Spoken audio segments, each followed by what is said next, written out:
Адвокат шабакылыкты жашыруу үчүн Айзаданын жүрүм-турумун текшерип жатышат. Ала качуунун курмандыгы болгон Айзада Канатбекованын адвокаты Нурбек Токтакунов милициянын кайдыгерлигине нааразычылыгын билдирди. Бул тууралуу ал өзүнүн Facebook баракчасына жазып чыкты. Анын айтымында милиция кызматкерлери өздөрүнүн шалаакылыгын жашыруу максатында Айзаданын апасы жашаган айылга барып, коңшуларынан Айзаданын жүрүм-туруму кандай кыз эле деп сурап жатышкан. Айзада Канатбекованын адвокаты коомчулукка тергөө иштери боюнча маалымат берди. Тергөө иштери боюнча 2 кылмыш иши козголгон. Адам өлтүрүү боюнча кылмыш ишин ШИИ бийликтесе, милициянын шалаакылыгы боюнча кылмыш ишин УКМК тарабынан жүргүзүлөт. Иштин жүрүшүндө алар колдорунан келген аракеттерин жасап, мыйзамга тиешелүү бардык суроолорго жооп берип, тийиштүү органдар менен тыгыз иштеши керектигин баса белгиледи. Анын айтымында адам өлтүрүү жана милициянын шабакылыгы боюнча тергөө иштерин жүргүзүп жаткан иликтөөчүлөр менен 3 күндөн бери байланыша албай жатат. Айзаданын сөөгүнүн табылганына 5 күн болсо дагы тергөөчүлөр анын апасын жабырлануучу катары кабыл албай жатканын билдирди. Милиция кызматкерлери апасы жашаган айылга барып, Айзада тууралуу ал мындай кызбы, кандай кыз деп сурашкан. Бул милиция кызматкерлеринин шалаакылыгын жашыруу максатында кылган иш аракети деп кабыл алсак болот. Айзаданын адвокаты аларга кайрылып чогуу иш алып барууну суранды. Улукбек Марипов маркум Айзада Канатбекованын үй бүлөсүнө жакынкы аралыкта барат. Өкмөт башчы Улукбек Марипов жакынкы аралыкта ала качуунун курмандыгы болгон маркум Айзада Канатбекованын үй бүлөсүнө барат. Бул тууралуу Супер КЖ порталына өкмөттүк аппараттын басма сөз кызматынын жетекчиси Толкун Камчыбекова билдирди. Окуянын чоо жайы 27 жаштагы Айзада 5 апрелден бери дайынсыз болуп, сөөгү 7 апрелде Бишкектин четиндеги Арышан жана Чокморов айылдарына жакын жердеги табаада унаадан табылган. Бишкек шаардык милиция кызды урдоого шектүү алгач кызды муунтуп өлтүрүп, андан кийин өзүнө бычак сайып жан кыйганын билдирген. Каза болгон кыз менен жигиттин сөөгүнө экспертиза дайындалды. Кийинчерээк Бишкек ШИИБинин жетекчилиги маалымат жыйын өткөрүп, Айзаданын өлүмүнө шектелген жаран 6 жылдан ашык түрмөдө отуруп чыкканын, үй бүлөсү бар экенин маалымдады.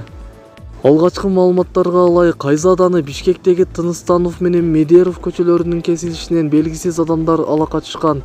Интернетке 3 киши көчөдөн бир кызды күч менен унаага салып кеткени тууралуу видео тараган. Тасма видео көзөмөлгө жазылып калган. Кыз уурдалган учурда жолдо өтүп бараткан кишилер реакция кылышкан эмес. Буга байланыштуу Бишкекте жана Ошто күнөөлүүлөрдү жазалоо, мындай көрүнүштөргө жол бербөө жана ИИМдин жетекчилигинин кызматтан кетишин талап кылган акциялар өткөн. 8 апрелде Айзаданын сөөгү Балыкчы шаарында жерге берилди. Аны урдоого шектелгендердин бардыгы кармалды. Ошондой эле кармалгандар СИЗО 1ге камакка алынышкан. Маалымат булагы Супер КЖ сайты. Здравствуйте, дорогие друзья.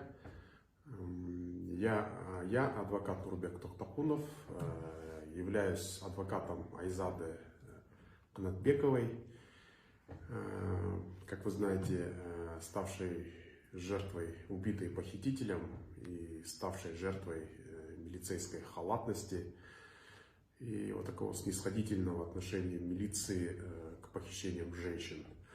Я собираюсь информировать общественность о ходе ее дела.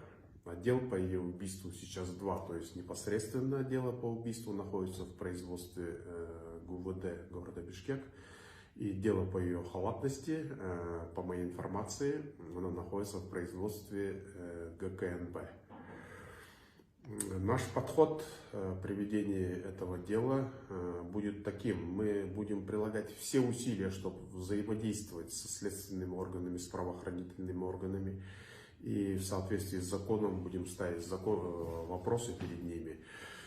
Если с их стороны не будет взаимодействия с потерпевшей стороной, тогда мы уже будем информировать общественность. То есть я вначале исчерпываю все возможности закона. Если закон не будет, как часто у нас случается, работать, тогда я уже буду обращаться, информировать общественность, обращаться за помощью, за поддержкой к общественности. Дело в том, что уже 3 дня мы пытаемся, с пятницы мы пытаемся связаться со следователями, ведущими как дело по убийству, так и дело по халатности милиции. И вот 3 дня мы не можем с ними связаться. Сегодня целый день я был и в дежурной части ГУВД, оставил свои данные, мы с родственниками приходили, и вот с тех пор оставил свои телефоны, и вот до сих пор никто с нами не связался. Мы были и в ГКНБ, также там оставили свои данные, также с нами до сих пор никто не связался. Дело в том, что прошло уже 5 дней с момента обнаружения тел, и до сих пор следователь до сих пор не признал маму Айзады потерпевшей и до сих пор не допросил их об обстоятельствах происшедшего. Почему это важно? Дело в том, что уже начались задержания подозреваемых, назначаются экспертизы. Потерпевшие вправе знать о сущности обвинения, они вправе участвовать при назначении экспертиз и вправе заявлять ходатайство, то есть принимать свое участие в установлении истины в определенных следственных действиях. И до сих пор с потерпевшими такой работы даже не начато. У нас есть определенные сомнения относительно задержанных лиц, и такое игнорирование прав потерпевшей стороны наводит, не развеивает эти сомнения.